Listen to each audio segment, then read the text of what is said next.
Hey everyone! I haven't made a video in a couple of weeks. There hasn't been anything worth filming, so I will shoot a vlog instead just to stay up with everyone. First, I want to thank all my subscribers. Thank y'all so much. I passed 1,000 subscribers a few weeks ago, and that's just, I can't believe it. When I first started this, I had no idea it would grow like a weed. So thank y'all so much. I love interacting with you guys and talking with you guys and helping some of you out. You know, if I can help out some of the new guys and save them a couple of years of frustration, that's my goal. You know, that's what I want to do. That's why I started the Dirty Maintenance Show. Back when I started in 2003, there was no YouTube, so I had to blow things up, flood apartments to learn all this stuff. I didn't go to trade school or nothing like that. I learned on my own. Watching some of the veterans, you know, just being quiet, looking over their shoulder, watching, learning. You know, I never learned anything while talking, so just stand there and be quiet and you'll learn. Anyway, thanks all you guys. Thank you so much. 1,000 subscribers is crazy to me, and it's still growing.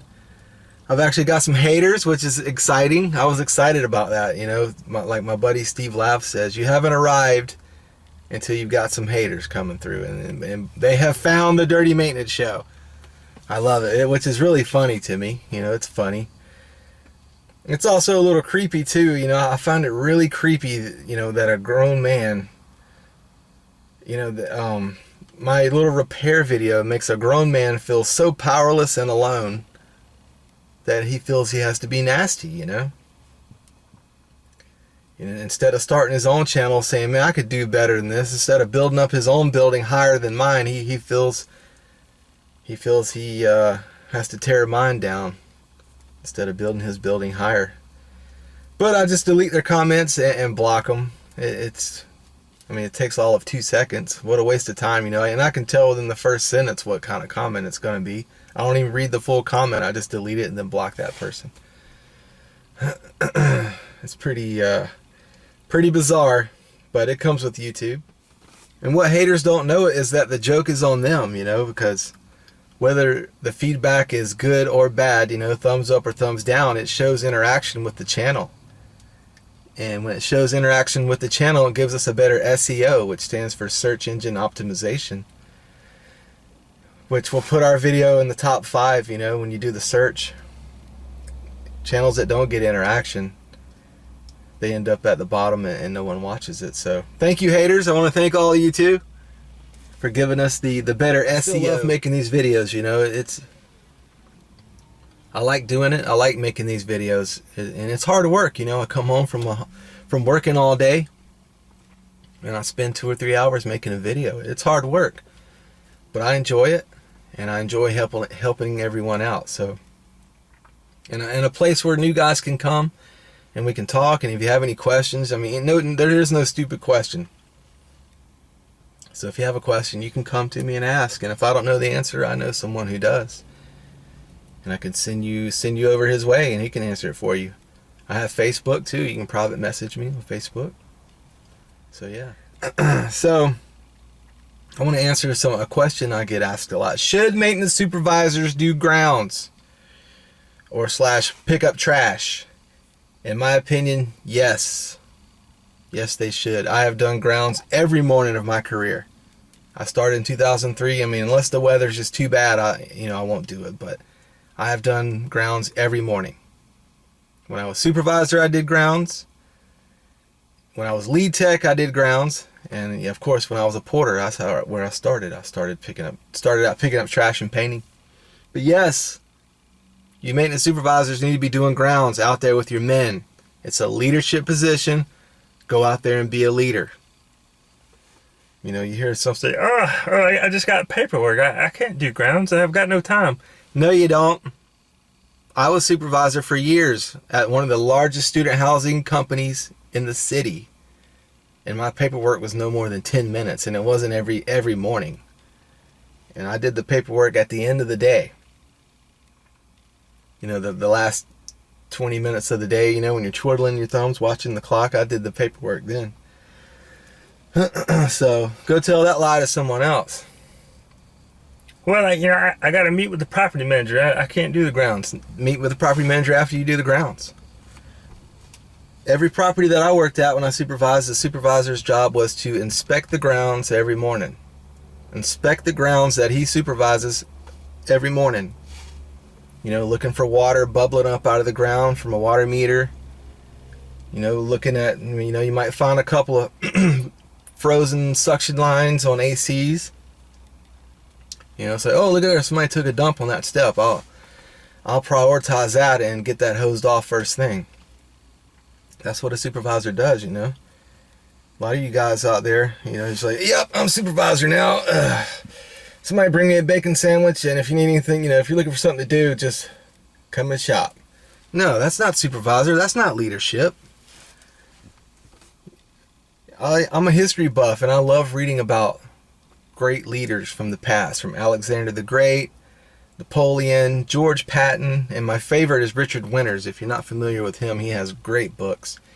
He's from the Band of Brothers stuff. His name is Richard Winters from the 506 Parachute Infantry Airborne. But there's one common thread with all leaders. One common thing with all of them. They're out there with their men, eating what they eat, sleep where they sleep.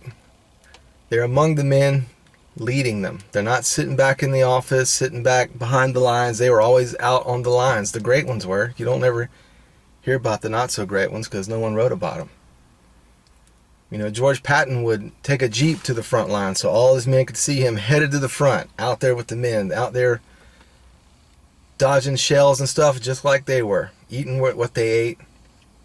And when he had to come off the line, because he was a 4 or 5 star general, he had to come off the line and do some planning. He had stuff to do. So when he had to come off the line, he would take an airplane back so his men wouldn't see him coming off the line. Because, it would bring him down like, oh, look, he gets to leave. But he was always out there. He would be out there when the bullets were flying, pulling men out of the foxholes that were scared, motivating them. That's a leader, That's what you have to be as a maintenance supervisor. You have to lead. The work doesn't end when you become supervisor. It actually almost doubles.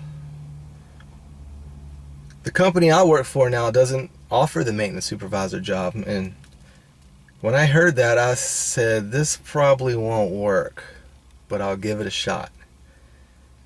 And it works, It's kind of like you're self-employed. You come in and this company gives you work to do and you do it and you go home. There's no supervisor.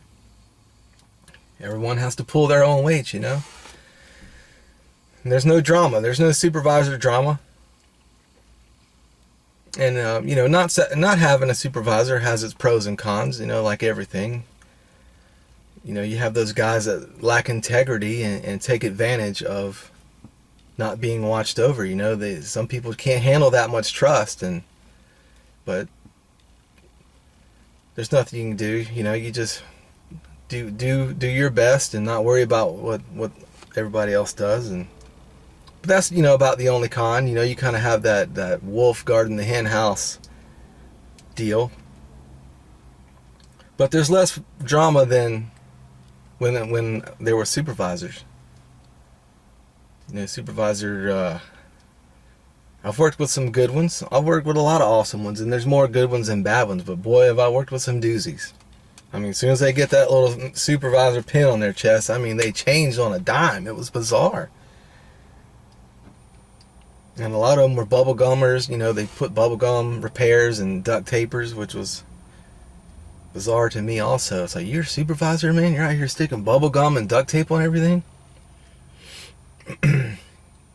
So, yes, I think maintenance supervisors should do grounds with the men. Be out there with the men, leading by example. Your job as a maintenance supervisor is to inspect the property every morning that you're supervising.